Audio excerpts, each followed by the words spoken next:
Some wounds are carved with rope, but they heal with fire. The hangar was loud, not from engines or alarms, not from battle. No, this sound was worse. Laughter. It echoed through the steel arches of Sector 47, a forgotten Terran dockyard now garrisoned by galactic enforcers. Cold metal walls, high vaulted ceilings. The place reeked of plasma burns, machine oil, and blood that had never quite washed out of the floor. They were gathered in a circle, 50 strong. Galactic soldiers in gleaming exo-armor, shoulders broad with synthetic muscle plating, boots stomping with programmed precision. Each bore the insignia of the Valtari Occupation Corps, the Iron Fang. At their center, under the hanging lights, stood a wooden crate. On it, a rope, and on the rope, a boy, thin, pale, human, 16, maybe 17. His wrists were bound behind him with polymer flex cuffs, chest rising and falling too fast, jaw locked tight with silent defiance. His name was Kale. He wasn't begging. He didn't scream, but his lip was trembling. Above him, the rope was frayed but strong, looped over a pipe, tied into a noose with cruel precision. Someone had meant this to be symbolic. Someone was sending a message. A figure stepped forward from the pack, the only one without a helmet. A Darnati officer, 7 feet tall, skin like cracked sandstone, tusks curling from his jaw, and crimson insignia emblazoned across his pauldrons. Commander Virex. His voice scraped the air like a butcher's blade. You humans like drama, don't you? You like speeches. Martyrs. He sneered, circling the boy. Fine, I'll give you one. The soldiers roared with laughter. Behind them, thrown to the floor and bound with electro-shackles, knelt a man. Human, barefoot, dust and blood caked his knees. Hair tangled, face bruised, wrists scorched from restraint coils. But his eyes burned like frostfire. Recon veil, gray just touching the black in his beard. Early 40s. Once a Terran SEAL, now unranked, disavowed, believed to be dead. Most of the soldiers didn't know who he was. Virex did. Oh, Vale, he chuckled, walking toward him. You killed so many of my brothers. Ceres, Europa, the Donati holdout on Titan. Remember that one? You bled us. Recon didn't answer. He hadn't spoken in 12 years. He just stayed, eyes fixed on the boy standing with a rope around his throat. His son, Kale Vale. Virex turned his back. Now look at you. Colored, chained, nothing left. Just a boy you couldn't protect. The boy's legs trembled, but his chin stayed high. Virex walked back toward him and leaned close. Any last words, brat? Kale's lips twitched. Then he spat in Virex's face. It wasn't much, but it was enough to silence the entire hangar. A pause, then the sound of bone. Virex's gauntlet struck Kale so hard, his head snapped sideways.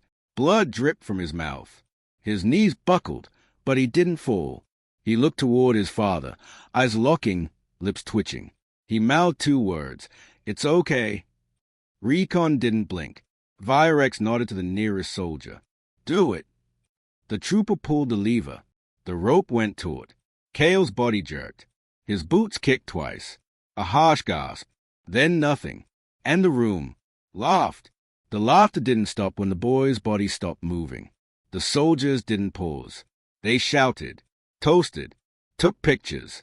But Recon didn't move, didn't cry, didn't scream. He stared up at the body of his only son, swaying slightly beneath the flickering halogen beams, until the edges of the world seemed to blur. And then something in the room clicked. Not a machine, not a weapon. Time. Something changed in Recon Vale. They didn't notice at first. The guard beside him leaned down, grinning. Didn't even get a last hug. Did you? Recon didn't respond. His wrist had stopped bleeding. The electrobinds were still on. The guards thought he was broken. They didn't know about the subdermal spark trigger embedded just below his right wrist, a ghost tech implant from a forgotten war. His thumb twitched. A current sparked beneath his skin. The cuffs failed. Recon Vale stood up. The first man didn't even see it. A sharp twist of wrist. A blade, a carbon edge chip torn from the collar of his own jumpsuit, slipped through the air and into the man's throat. The second turned. Recon shattered his visor with a knee, grabbed a rifle, flipped it sideways, and jammed the barrel through his eye socket before pulling the trigger. Point blank. Boom.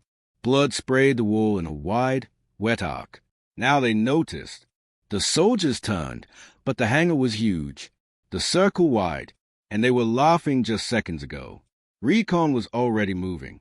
He didn't run. He walked. Fast. Efficient. A body in motion built for one purpose. The rifle in his hands was too old for them to track properly. A .50 BMG relic from Oath, pulse upgraded and custom rigged. The kind of weapon that turned armor into wet rags. The next three fell before anyone aimed. Boom, boom, boom. One lost half his skull. Another was flung 10 meters back, spine snapped from the impact. The third dropped screaming, legs gone, trying to crawl until the barrel silenced him. By the time Virex barked, "Stop him!" 9 were already dead. Recon pivoted, reloaded, moved. He wasn't fighting like a soldier. He was butchering. Every round hit, every movement was art. He dropped to a knee, fired up into a trooper's chin, stood, ripped a sidearm, spun, dropped 2 more. They fired back, but he was gone before the shots landed. He grabbed one by the collar, pulled the helmet off, and jammed a knife into the soft tissue under the jaw, then twisted. Another charged him with a blade. Recon sidestepped, grabbed the man's elbow, broke it backward, and used the dying trooper's body as a shield while shooting through him. Blood splattered the boy's boots where he still hung. Recon saw it, and he didn't stop. Virex backed up, eyes wide now. "What are you?" he whispered. Recon turned toward him. The rifle was out of rounds, so he let it fall, and walked toward Virex with nothing in his hands but a fragment of rope from his son's noose. "I'm the man you left breathing," Recon whispered. Then he threw the rope. It wrapped around Virex's throat mid-stumble. Recon pulled. Hard. The commander's knees hit the ground. Recon didn't let go. He tightened, twisting the cord like garrote wire, digging into synthetic flesh, until Virex's snarls turned to wheezes, and his struggling became spasms. And finally, silence. Recon stepped over the body. The hangar was filled with corpses. Blood pooled under flickering lights. The soldiers were dead. The boy still swayed. And Recon stood alone. 5 minutes ago, they killed his son. Now they were all dead, and the war had just begun. The hangar floor steamed with blood. Recon Vale stood in it, barefoot, unmoving, his boots long stripped away by galactic intake. His knees ached. His ribs were bruised. His left ear rang from a plasma burst that missed him by inches. And around him, the corpses of 50 galactic soldiers cooled beneath flickering industrial lights. He didn't blink. The rifle hung empty in his hand, its barrel still hot. The cord he'd used to strangle Virex was looped once around his forearm now, blood-stained and taut, like a reminder. The body of his son still swayed above, casting long shadows that danced across metal walls as the emergency lights cycled into red. He had 5 minutes before reinforcements arrived. Maybe less. The enemy wouldn't just send patrols. Not after this. He'd murdered a battalion, butchered them, on record, on broadcast. They'd seen the feeds cut off in real time. They'd heard the screams. High Command would already be routing everything they had to Eric 7. That was fine. He wasn't staying. Recon dropped the empty rifle and moved. He slid into the shadows like a ghost, weaving through steel support beams and corpse-strewn catwalks. He knew this place. Earth had built it 40 years ago before surrendering it during the last wave of galactic consolidation. The bones of old Terran tech still lined the subgrids. Secret panels, abandoned lift shafts, passageways carved into walls, covered with rust and forgotten by everyone except the men who once fought here. Men like him. His fingers ran along a bulkhead, found a symbol etched into the panel. 3 small scratches, right side up. Scout code. He pressed hard against the wall and slid it aside. Inside was a crawl space, narrow and dark, but it carried him beneath the hangar's secondary subfloor. Air tasted like dust and oil. The silence was deep. He moved fast. In 63 seconds, he emerged into an old supply vault, long abandoned, but not empty. He knelt, pried open a broken crate marked Mech Space, and reached beneath the false bottom. His hands closed on the shape he'd buried there 16 years ago. The weapon was wrapped in a Terran flag. Tattered, stained, folded like a prayer. He didn't hesitate. He unraveled it with care. Beneath the cloth, a sidearm. Not just any weapon. His. Matte black. Compact. .60 caliber pulse hybrid with carbon rails. Customized grip. Hair trigger. Engraved with a name veil and old Earth script. He checked the charge cell. Still full. Still warm. He holstered it. Not at the hip. No, across the chest harness he fashioned from torn flex binds. Efficient. Tactile. Close to the heart. Behind him, the echo of footfalls. He didn't tone. Not yet. They weren't heavy enough to be galactic. He turned his head slightly and spoke, for the first time in 12 years, voice dry as desert ash. Don't follow me unless you plan to die.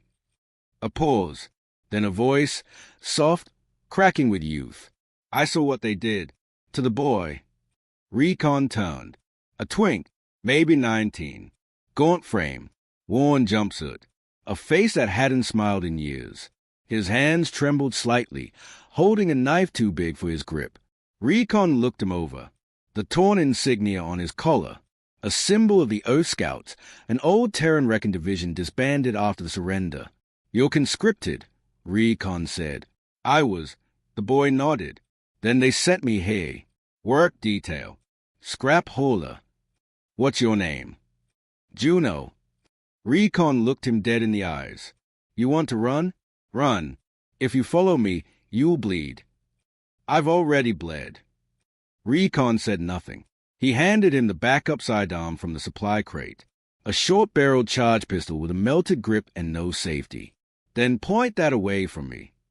Juno nodded. His hands stopped shaking. They moved together. In the tunnels beneath Eric 7, Ma came. They didn't scream, didn't ask questions, just followed. Pale-skinned, hollow-eyed twinks and half-starved human boys who had survived in the station's guts for years. Some had names. Others had numbers tattooed across their necks. All of them had scars. When Recon reached the old lift shaft of the command ring, there were 12 behind him, each one armed with scrap weapons and a reason to kill. He looked over them. Boys the galactic soldiers thought were broken. But broken things could still cut. The lift was dead. He rigged a winch. Halfway up, a voice called out, "You're not going to make it, you know."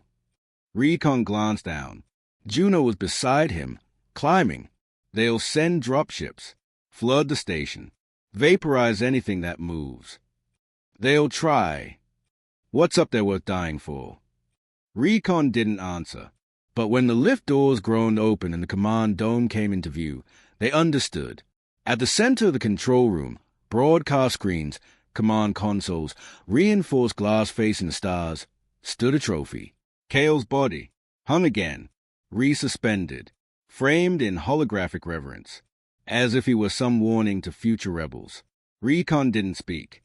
He stepped inside, weapon raised, and didn't stop until he reached the platform.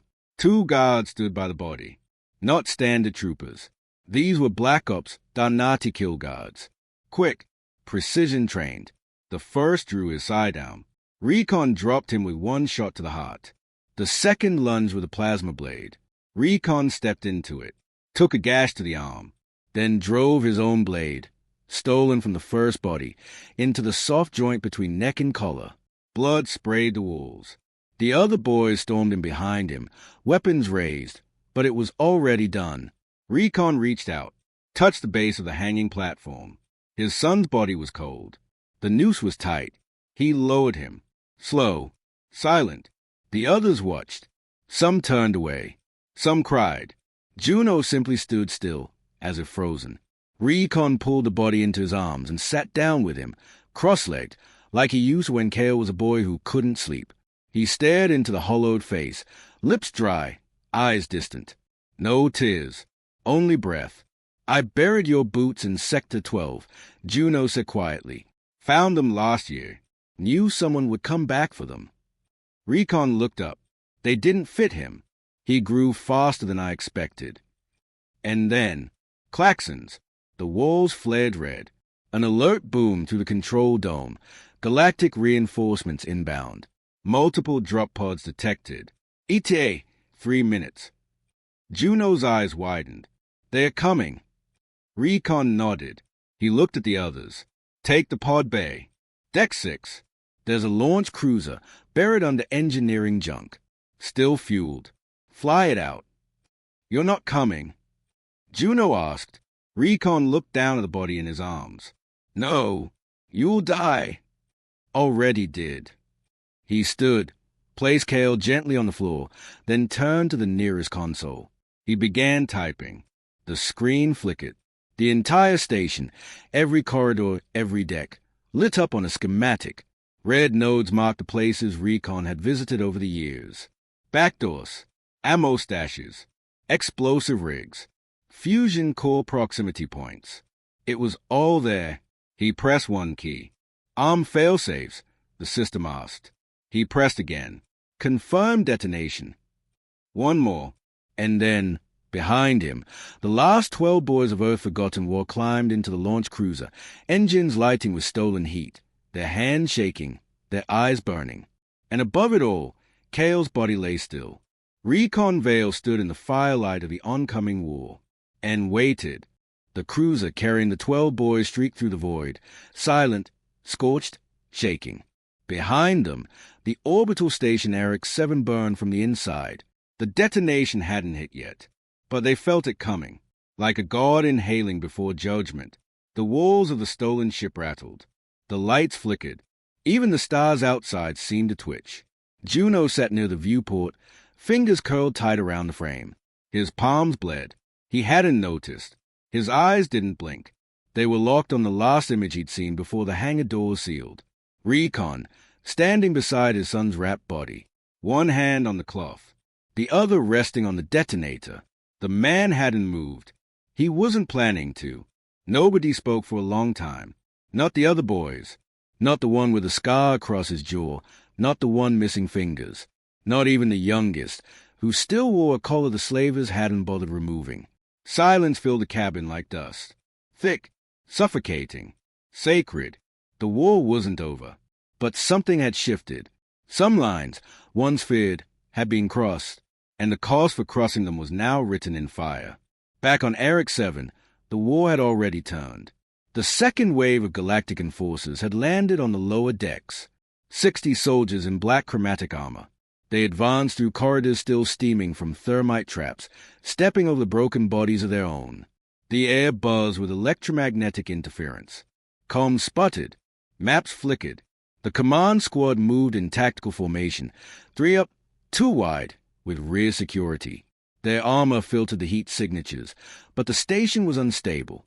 Too many spikes. Too much noise. They couldn't separate man from machine. One soldier turned a corner, weapon raised, and tripped a wire made from a child's belt. The explosion sent him into the wall in pieces. Another screamed as steel panels fell from the ceiling and crushed his legs. He kept screaming until the man behind him put a round through his visor. "This is a graveyard," someone muttered. "Negative," their sergeant snapped. "This is cleanup." But they didn't believe that anymore, because something moved through the corridors. It didn't show up on heat scans. It didn't make a sound. And every time they turned their backs, one of them vanished. No gunfire. No shouts. Just the sound of breathing behind them, and then silence. Some called it a ghost. Others began to understand the truth. Recon Vale wasn't hiding. He was hunting. He moved through ductwork, bulkhead gaps, cruel shaft he'd memorized a decade ago. Every twist in the corridor, every forgotten access point. He knew them better than the engineers who built the station. While they swept left, he flanked right. While they formed perimeter locks, he climbed over their heads and came down like a shadow with teeth. His knife didn't glint. It hissed. He never used 2 bullets when one would do. Never made noise unless it was necessary. Every shot was timed to the heartbeat of the ship. Every ambush was tied to the breath of his own grief. His son was dead. Nothing else mattered. 3 soldiers died by garrote wire in under 12 seconds. One was strangled. The other choked on his own tongue after Recon crushed his voice box. The third was used as bait, tied upright, still twitching, with a Locator beacon shoved inside his throat. When the squad came running to save him, they walked into a wall of shaped charges. 7 more gone. The command group tried to pull back to the upper ring. Too late. Recon sealed the lift shaft from the inside, climbed the outer cables like a spider, and dropped into the roof vent. When the ceiling opened and his boots hit the floor, they spun around too slow. The first took a blade to the neck. The second, around through the kneecap. The sergeant drew his weapon. Recon shot his hand off. Screams echoed, then died. The rest fired wildly, tearing up walls, consoles, steel, everything but him. Recon danced between shots, sliding low, leaping high, striking with the efficiency of a man who didn't fight for sport. He fought to a raise, and in a matter of moments, they were gone. Blood slicked the floor. Visors cracked. Gloves twitched where hands had once been. A soldier tried to crawl away, dragging half a body. Recon let him get 10 meters before planting a boot on his spine and snapping it. Not fast, not clean, deliberate. He stood over the corpses, breath even, face blank. His chest rose, then fell. He walked back to Kale's body, still wrapped, still waiting. He picked it up with both arms, resting the weight gently, like he had when the boy was 5 years old and had fallen asleep on his chest during a thunderstorm on Earth. He carried him to the center of the command dome. The beacon light flickered overhead. Outside, the Veric Dominion, a galactic warship large enough to shade a moon, rotated into position. Dozens of weapons silos opened along its spine. Inside, on the command bridge, the Admiral frowned. No response. None, said the operator. All ground forces have been lost. Impossible. Sir, her voice shook. We lost contact with the second wave 5 minutes ago. No movement. No signals. Just static. The Admiral stared at the hologram of Eric 7. What did we do? He muttered. No one answered. Inside the station, Recon laid Kale on a makeshift altar of scrap steel and faded flags. He lit the flare from his boot torch. Red light spilled over the walls, casting fire shadows across the dome. Sparks popped. He didn't cry. He just looked at the boy's face, peaceful now, somehow, as if the war hadn't followed him into death. His fingers hovered over the detonator. The failsafe were armed. Everything was ready. But he waited. One more breath. One more second of silence. Then, through the dying lights, he whispered, "Fly safe." He pressed the trigger. The first detonation was the core, imploding, drawing the heart of the station inward. Secondary charges laced through the reactor ignited, rupturing coolant lines and collapsing corridors. Fire spread like a scream, eating everything it touched. Plasma vents burst. Bulkheads failed. Fuel lines ignited. Eric 7 died in less than 20 seconds. The Veric Dominion screamed alerts. Their instruments blacked out. Sensors fried. A wave of white heat slammed across their shields, bending hull plating, cracking lenses. The Admiral shielded his face as light filled the bridge. And then, darkness. Eric 7 was gone. Nothing left but molten wreckage and drifting fire. And for the first time since the war began, a galactic flagship turned away from battle. Back aboard the stolen cruiser, the boys stayed in silence. Juno didn't look away. He whispered, he did it. The others said nothing. What could they say? Recon Vale was gone, but not forgotten. And from that moment on, across every enslaved colony, every resistance cell, every whisper in the shadows, the story passed like flame in dry wind. They killed his son in front of him, and 5 minutes later, he killed them all. The story spread faster than the flames. It passed through prison walls scratched into metal with nails, through whispered code along rebel feeds, through drunk slurs in galactic barracks that went suddenly quiet when the name came up. Recon Vale, the human they didn't break, the father who didn't beg, the soldier who burned Eric 7 to its bones and turned the Veric Dominion around without firing at their ship. He hadn't needed to. The wreckage spoke louder. By the time the Galactic Council convened 3 solar days later, the reports had already stacked up too high to bury. A station gone. 7 to 4 elite soldiers dead. A flagship forced into retreat. And worst of all, broadcast leaked. Footage not just of the explosion, but of what came before. Recon carrying his son. Recon fighting with a fury no algorithm could predict. Recon saying nothing, but meaning everything. The feeds had been scrubbed, sure, but not before rebel nodes copied them. Not before refugees played them on cracked screens and colonists etched his name onto the sides of freight haulers. In a slum dome on Vertus 6, a child whispered a name like a bedtime prayer. In a slave yard on Thanos, workers painted it in blood on the concrete walls. Across 5 systems, one phrase kept returning. 5 minutes later, he killed them all. It terrified the elite, because it wasn't just a story, it was a pattern. And patterns meant possibility. They feared the rise of more recons, more fire in the silence, more men with nothing left to lose and everything to take. They moved to seal the leaks. They denied the attack ever happened. But it didn't matter anymore. The legend had taken root. It reached places truth couldn't go. And it reached him. The Admiral of the Dominion stood in his private sanctum aboard the fleet spine, watching the same 3 seconds of video play again and again. Recon's final glance at the camera, just before the station blew. No words. Just eyes. Eyes that didn't blink. Eyes that dared them to forget. He reached toward the screen with a gloved hand, then lowered it. He turned to the officer behind him. "Where's the body?" "Gone, sir," the officer said quietly. The blast vaporized everything. No trace. No bones. No fragments. Not even DNA ash. It's like he vanished. The Admiral's jaw locked. "No one vanishes," he said. "Find him." "Sir, respectfully, we don't know he's alive." The Admiral turned, and the officer's mouth shut without another word. The silence said enough. He was alive. They didn't want to admit it, but they knew. On the edge of a bleed, a no-man's zone between 2 collapsed worm gates, a ship floated cold and unregistered. A converted scout cruiser, its serial scorched off, its markings buried beneath layers of ash and welded scrap. Inside it, 12 boys slept uneasily. Juno didn't sleep at all. He stood near the forward hatch, rifle slung low, boots too large, shoulders too thin for command, but bearing it anyway. The others looked to him now, not because he was the strongest or the smartest, but because he had been closest. He had stood beside Recon Vale, and something of that man had passed into him, not through blood, through fire. The cruiser's engines groaned awake. Their nav system had finally located a viable rebel port, a hidden dock on Shale Drift, a moon long thought abandoned. Juno plotted a course manually. He didn't trust autopilot. Too many hands in the code these days. Too many traps behind systems that used to be safe. He moved down the crew corridor, past bunks, checking on each boy. The youngest stirred. Juno paused.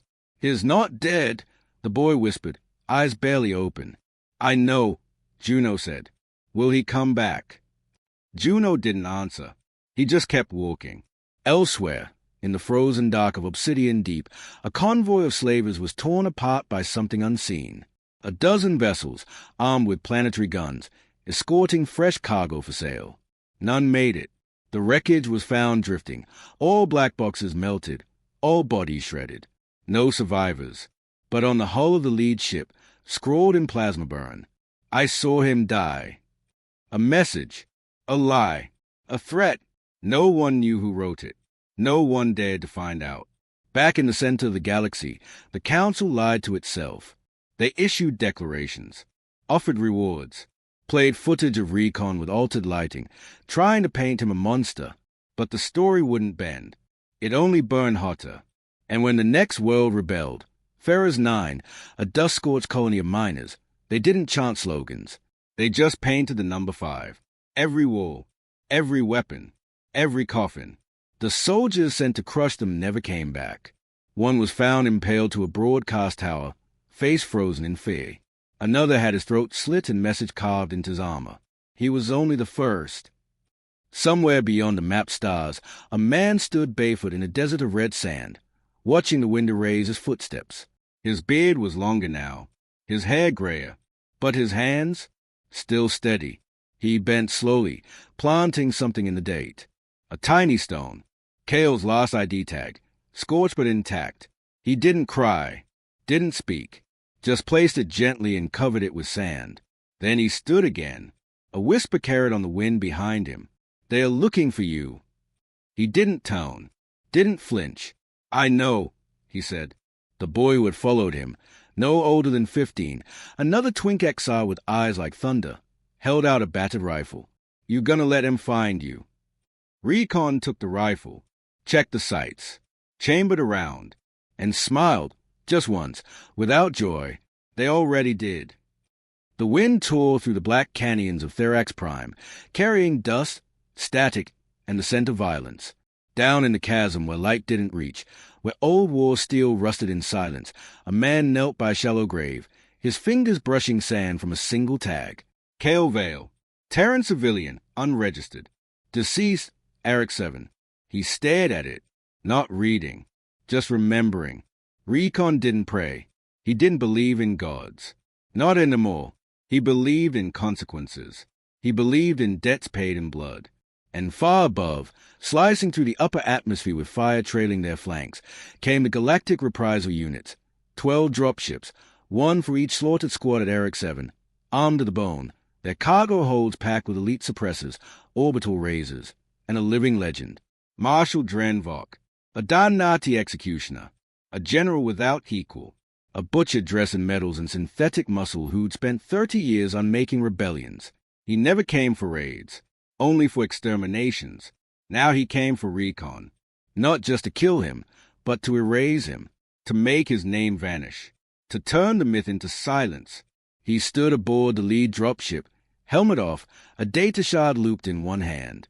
Images blinked past, Recon in a dozen angles, fighting, bleeding, holding his son.